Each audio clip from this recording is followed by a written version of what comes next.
اعوذ باللہ من الشیطان الرجیم، بسم اللہ الرحمن الرحیم۔ السلام علیکم۔ آج کا ہمارا جو موضوع ہے وہ ہے جناب ابو طالب علیہ السلام کی شہادت کے حوالے سے کہ آپ کا نام عبد مناف بن عبد المطلب بن ہاشم ہے، اور مشہور اقارب جو ہے وہ ہے آپ کے وہ ہے رسول اللہ صلی اللہ علیہ وآلہ وسلم، جن کے آپ چچا ہیں اور حضرت امام علیہ السلام کے والد ہیں۔ اور آپ کی وجہ شہرت جو ہے وہ ہے کفالت رسول اللہ صلی اللہ علیہ وآلہ وسلم اور امام علیہ السلام کے والد کے حوالے سے، اور آپ رسول خدا صلی اللہ علیہ وآلہ وسلم کے ساتھ ہمیشہ رہے اور ان کی ایک ڈھال بنے رہے جب تک آپ موجود تھے۔ تو نبی ایک کیا کہتے ہیں کہ ایک با ایمان اور با تقویٰ ترین شخصیت کے سائے میں رہے، اور وہیں پر آپ نے پرورش پائی۔ پیدائش آپ کی جو ہے وہ 35 سال قبل از ولادت محمد صلی اللہ علیہ وآلہ وسلم مکے میں آپ کی ولادت ہوئی، اور وفات جو ہے آپ کی وہ 26 رجب 10 بعثت عام الحزن میں۔ اور آپ کا مدفن جو ہے وہ قبرستان حجون یا قبرستان ابی طالب یا جنت المعلا کہا جاتا ہے۔ اور آپ کی دینی خدمات جو ہیں اس کی تو مثال ہی نہیں ملتی کہ جس طرح آپ نے رسول خدا صلی اللہ علیہ وآلہ وسلم کا ساتھ دیا، ایک ڈھال بن کے ہر حوالے سے آپ نے رسول کی مدد کی۔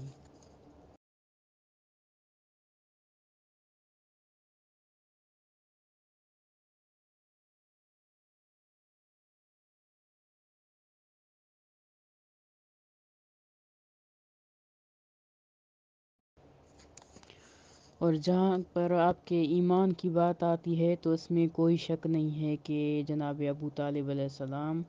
رسول اللہ صلی اللہ علیہ وآلہ وسلم کے سرپرست اور دشوار ترین ایام میں آپ کے حامی تھے، لیکن آپ کا ایمان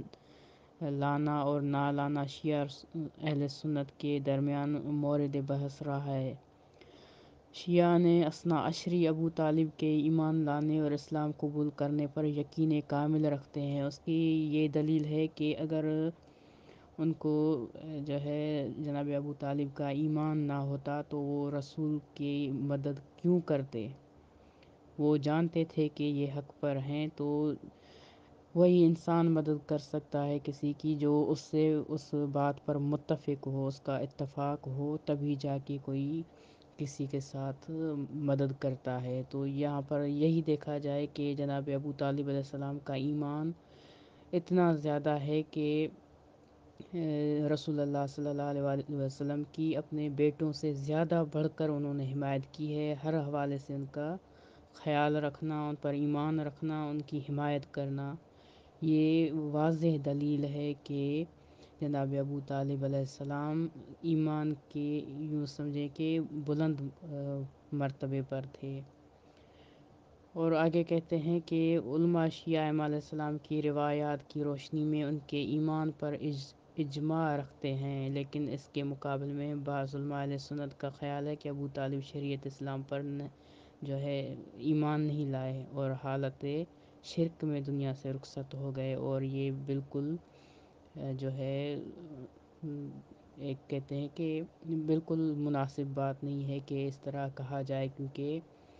ایمان کے ساتھ ہی ہوتا ہے۔ جیسا کہ عام لوگوں کو دیکھا جائے وہ بھی اس چیز پر متفق ہوتے ہیں، آپس میں ان کی بات آپس میں ملتی ہے کہ وہ جب ہم مزاج ہوں، ہم کیا کہتے ہیں کہ ایک ان کا ایمان ہو، ایک چیز پر متفق ہو، تبھی جا کے وہ ایک دوسرے کا ساتھ دیتے ہیں۔ اور جناب ابو طالب علیہ السلام کی تاریخ وفات کے بارے میں مختلف نظریات پائے جاتے ہیں۔ شیخ طوسی 26 رجب کو اور 10ویں بعثت کو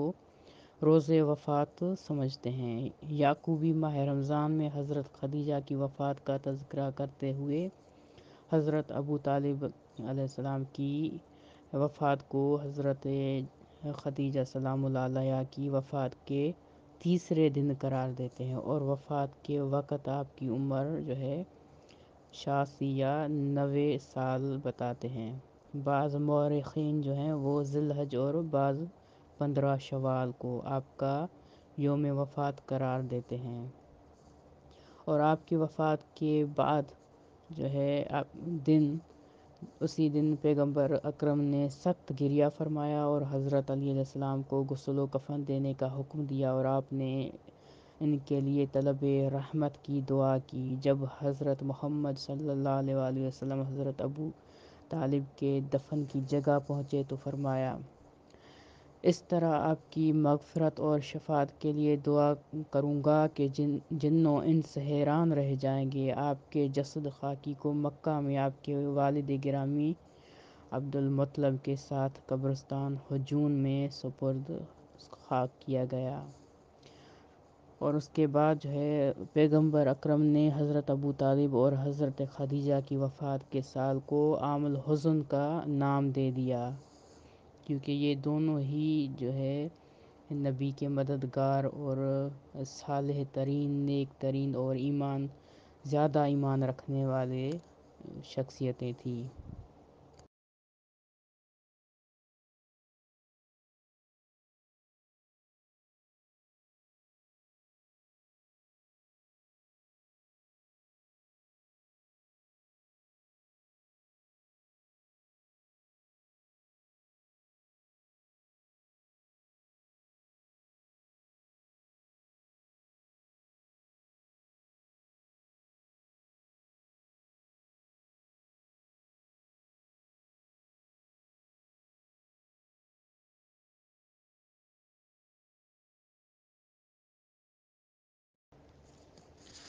اس کے بعد کہتے ہیں کہ رسول اکرم صلی اللہ علیہ وآلہ وسلم کی کفالت اور سرپرستی۔ ابو طالب نے اپنے والد کی ہدایت پر اپنے 8 سالہ بھتیجے حضرت محمد کی سرپرستی کا بیڑا اٹھایا۔ ابن شہر آشوب کہتے ہیں جناب عبد المطلب نے وقت وصال کے وقت ابو طالب علیہ السلام کو بلوایا اور کہا،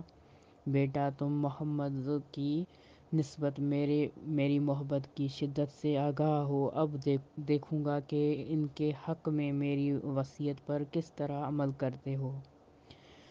جناب ابو طالب نے جواب میں فرمایا، ابا جان، مجھے محمد صلی اللہ علیہ وآلہ وسلم کے بارے میں سفارش کرنے کی ضرورت نہیں، کیونکہ وہ میرا بیٹا، میرا بھتیجا ہے۔ ابن شہر آشوب مزید کہتے ہیں، عبد المطلب کا انتقال ہوا تو ابو طالب نے رسول خدا کو کھانے پینے اور لباس و پوشاک میں اپنے اہل خانہ پر مقدم رکھا۔ ابن ہشام لکھتے ہیں، ابو طالب جو ہیں وہ رسول خدا پر خاص توجہ دیتے اور آپ پر اپنے بیٹوں سے زیادہ احساس کرتے تھے۔ بہترین غذا آپ صلی اللہ علیہ وآلہ وسلم کے لیے فراہم کرتے تھے، اور آپ کا بستر اپنے بستر کے ساتھ بچھا دیتے تھے اور ان کو ہمیشہ ساتھ رکھنے کی کوشش کرتے تھے۔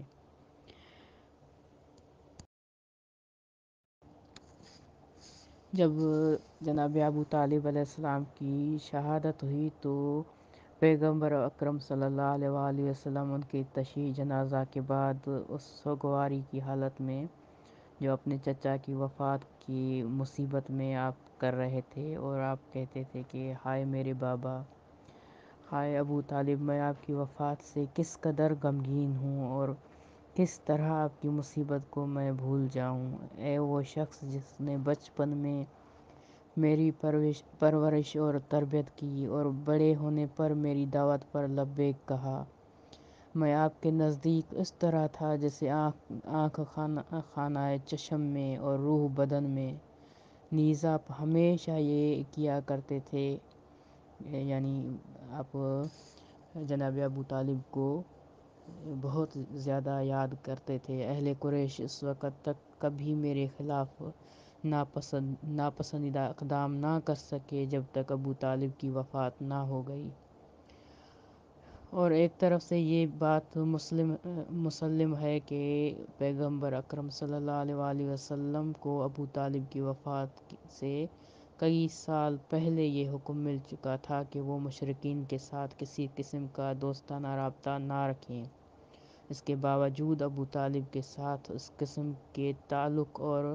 مہر و محبت کا اظہار اس بات کی نشاندہی کرتا ہے کہ رسول اللہ نے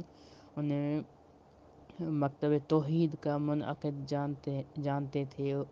ورنہ یہ بات کس طرح ممکن ہو سکتی تھی کہ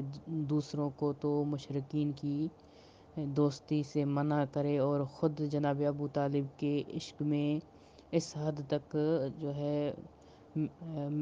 محبت میں گرفتار ہوں کہ اس کی وفات پر اتنا گریہ کرے اور یہ جو ہے